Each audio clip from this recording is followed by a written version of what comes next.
Hi everyone, welcome to episode 6 of Talking Trikes. Once again, I'm joined by Kyle. In terms of news in the community, it's not much to talk about. Have you got anything to talk about, Kyle? Not really. There's not much happening. I think the only thing I see is some bike racing happening again in the world, which is nice to watch some updates there. And big heated discussion with the Tour de France later this month, whether that might happen. But in terms of pedal pre or anything in Australia, not really. Victoria's gone into pretty big lockdown. So how is Adelaide doing? Unfortunately, it's breaking out again. We're getting a couple cases a day now. So it could be back into sort of what was happening a couple months ago now, which sucks. Yeah. No one really wants to get caught back up, get stuck, but it's been okay. It's been okay. Nonetheless, it hasn't exploded, which is positive, but it's starting to get a bit tricky. So okay. We're just gonna ride it out and see what happens, eh? Hopefully it's gonna go well. Because there's a couple track events planned in the future. I was talking to the guy from Fast Cats Racing. They're planning on hosting a bigger handicap race with a couple more teams potentially. As well as I've been hearing there's works of like a mini school series between the top schools at a track event. So same velodrome? I'd say so. So because it is the cheapest one to hire. But there's stuff in the works, and it's going to be interesting to see how it turns out. Especially, I'd like to see that school showdown type event. That'd be pretty cool. That'd be cool. Yeah. All right, Carl. So, what have we got planned for tonight, mate? So tonight we're going to be chatting with a girl rider. She's got a big history in pedal pre and a big history in a couple of different sports actually, which we'll hear about. Tonight we have Celia on, which I haven't spoken to her before. Have you, Darcy? No, all I remember is a couple of races with her, like against her. So. Okay. Well, by all accounts, she's a top rider. I had a bit of a chat to her during the week and had a bit of insight into her background, and we're going to hear a lot from her and what she's up to. So let's welcome on Celia onto tonight's Talking Trike episode. Before we begin our interview tonight, we have some breaking news from the manufacturing world.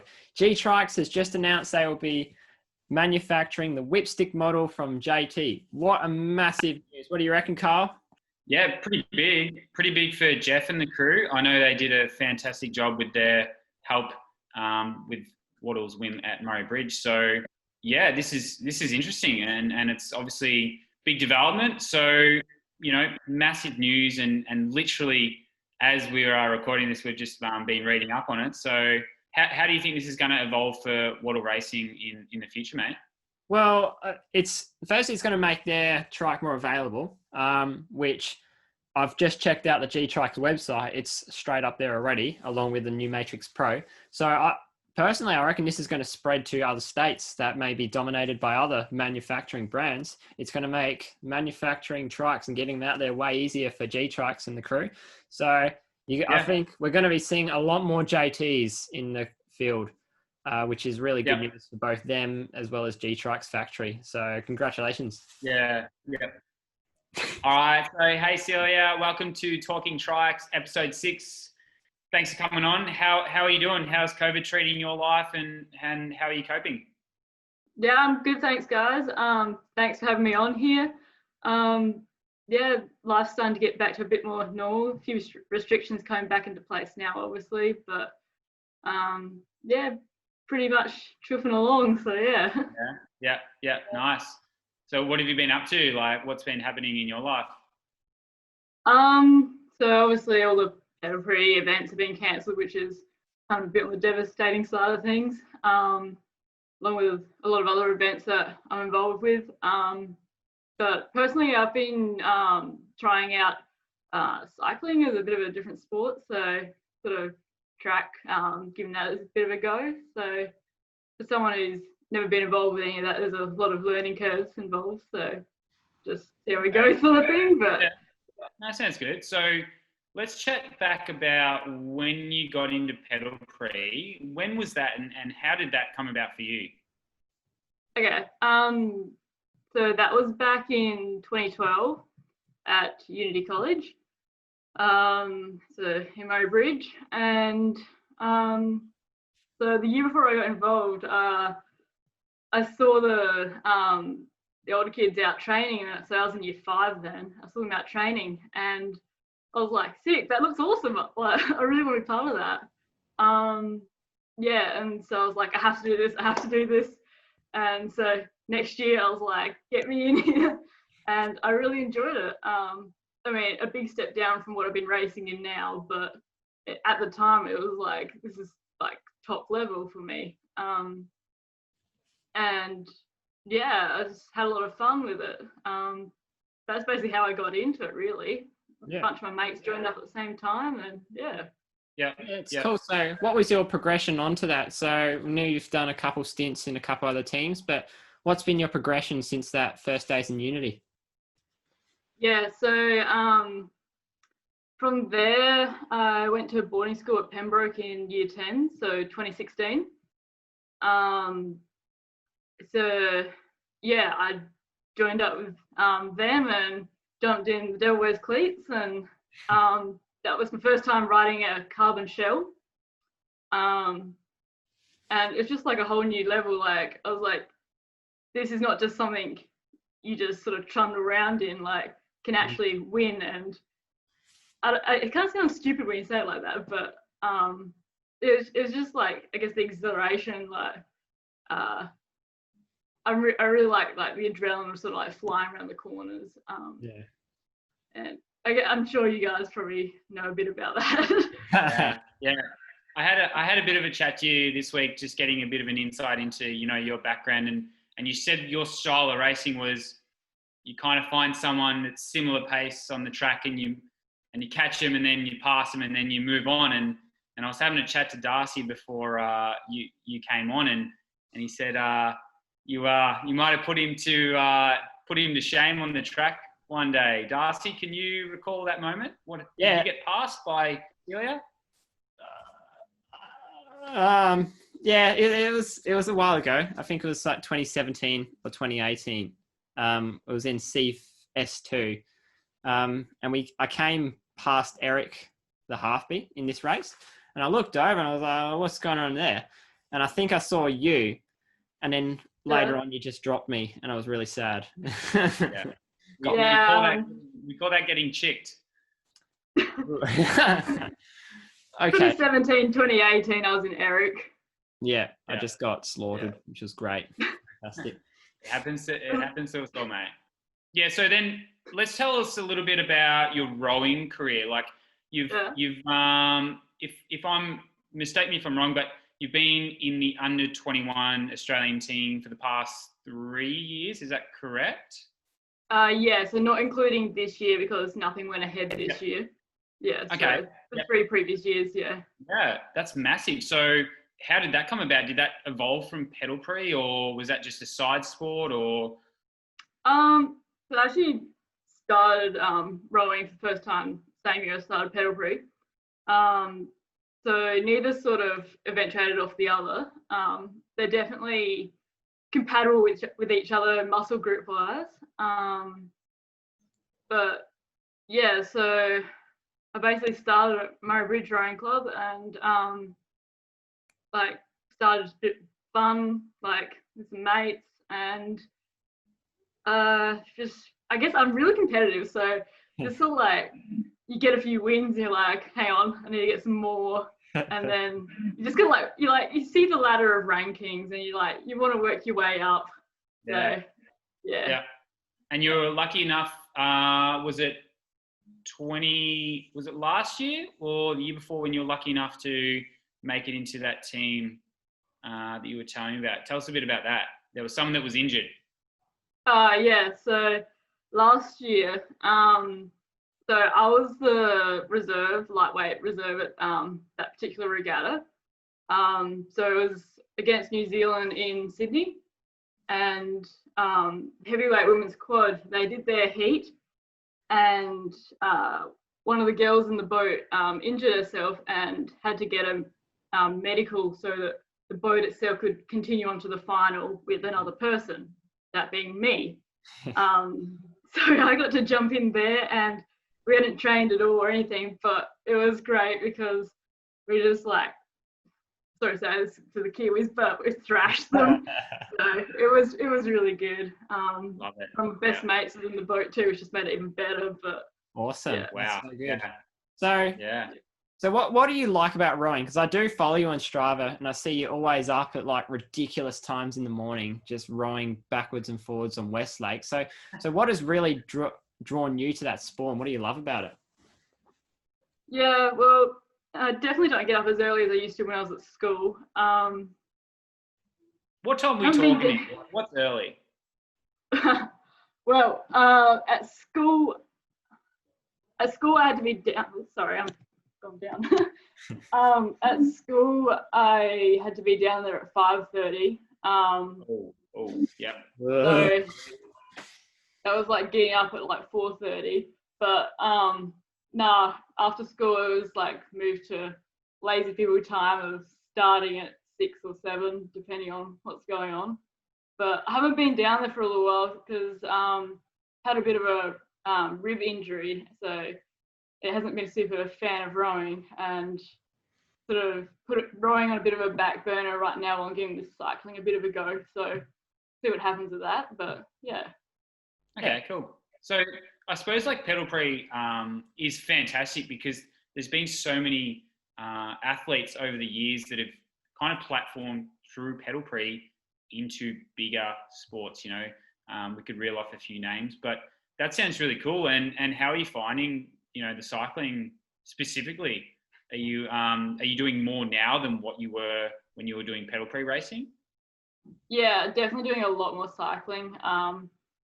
So previously I'd probably do maybe just one T2 3 hour a week, and maybe a few short like bikes in there just to kick over the legs a bit, but nothing too strenuous. Then during the season, like pedal pre-season, bit of training in the trike, obviously. But yeah, now I'm spending time on the bike nearly every day of the week. So yeah, doing a bit more of the interval work on the track, obviously. Yeah, I've got like a set program that I'm following as well for that. So it's not just jump on the bike and tick over some minutes. So yeah, it's changed a lot. You've got a bit of a program happening through Sassy, is that right? Yeah, so they've taken me on with a training agreement, which is pretty cool. Wasn't really expecting that, but I'll take it and make most of it. So yeah. Yeah, Darcy, we better watch out in the future, mate, because we're in strife. He's already spotted me once, so guess we'll add to the scoreboard a couple more times. Won't break. I'll make sure I'll beep you next time I go past. All right. He's talking to me as well, mate. So don't you worry. Oh, you're getting on though, Carl. You're just getting old. Getting crusty. Slowing down.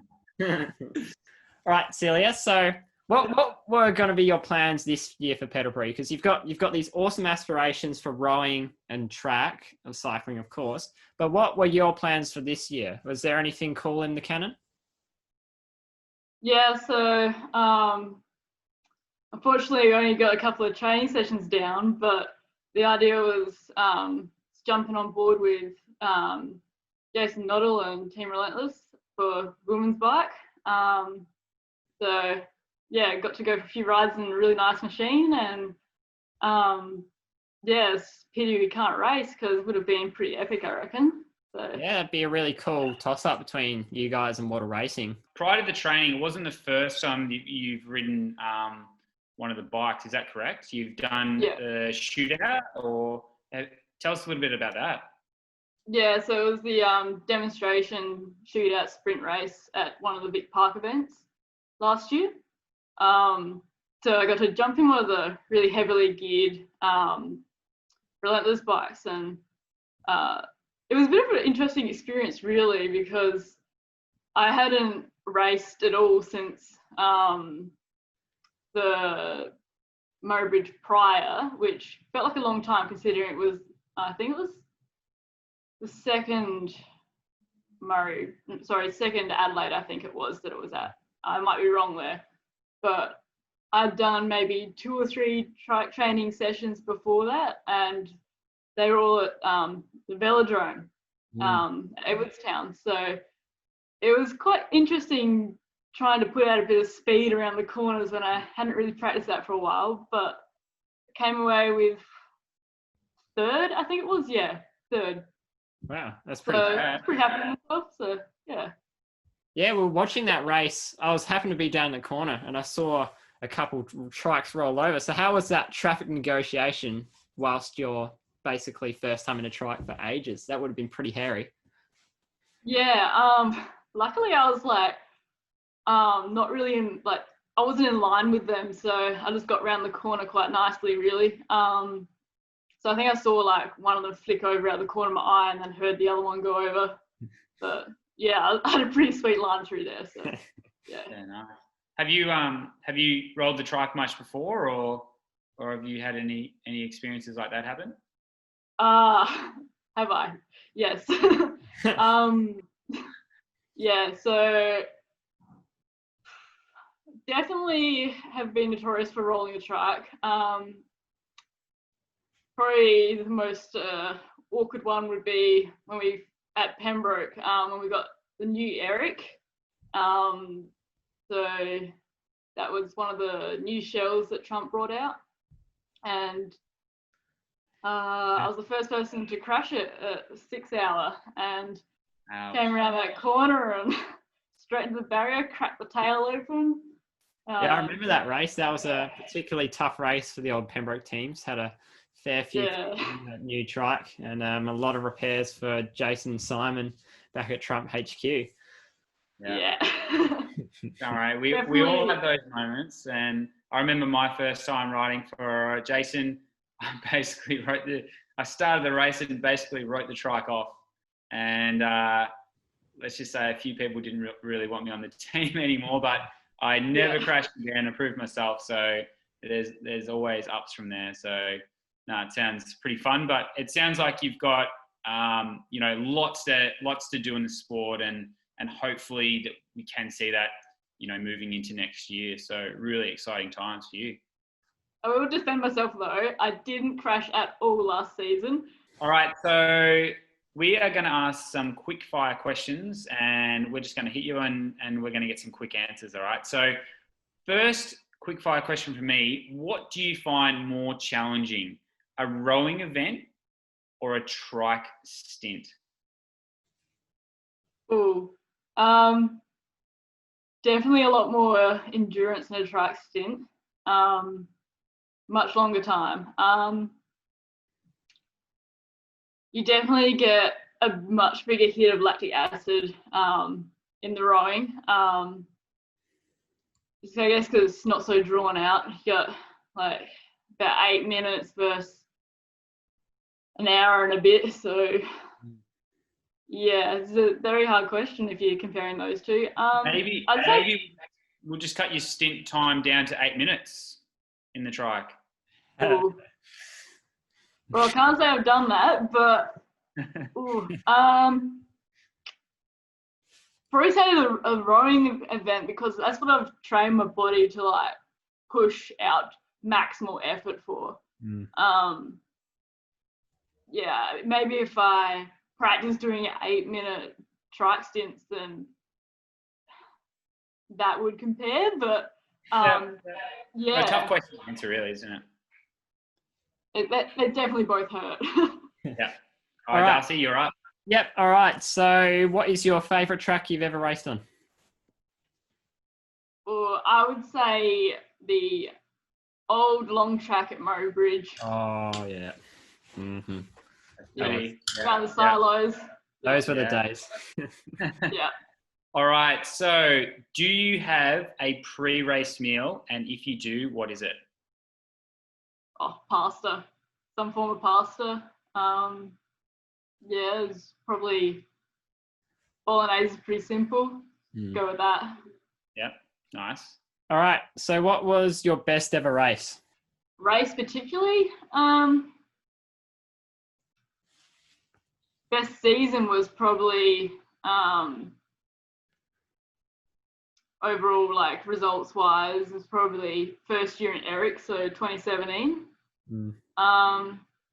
Race. I don't know, because it's sort of like learning things the whole way. We had a pretty good time last year in Nemesis at Murray Bridge. Otherwise, probably one of my stints in Devil, although I probably wasn't quite so technically good then.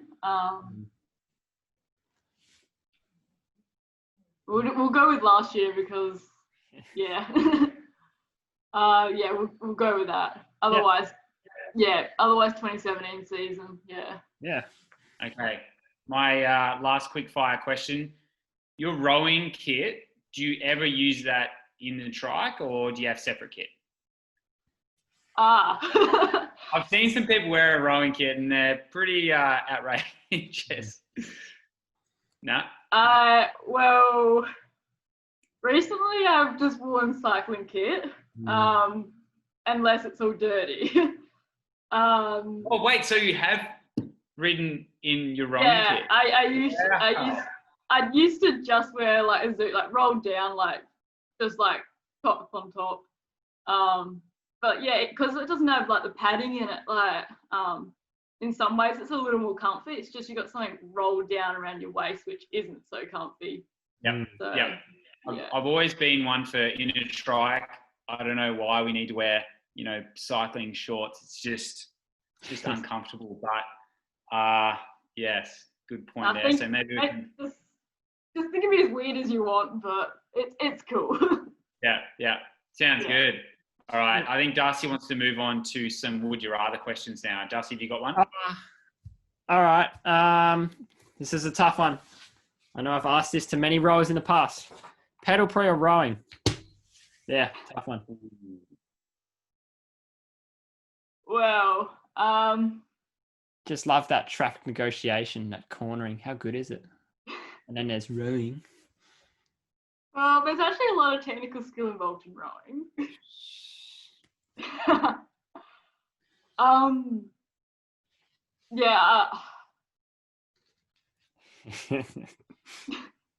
If you're going for just a trundle or just a paddle, definitely rowing, because still like have a look around you. You're on the water. If it's you just by yourself, you just have like a bit of me time doing pieces, or like a stint.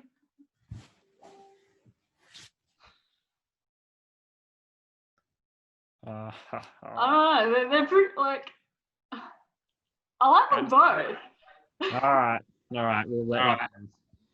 Although I'm not racing rowing at the moment, and I was planning to race pedal free. All right. My would you rather?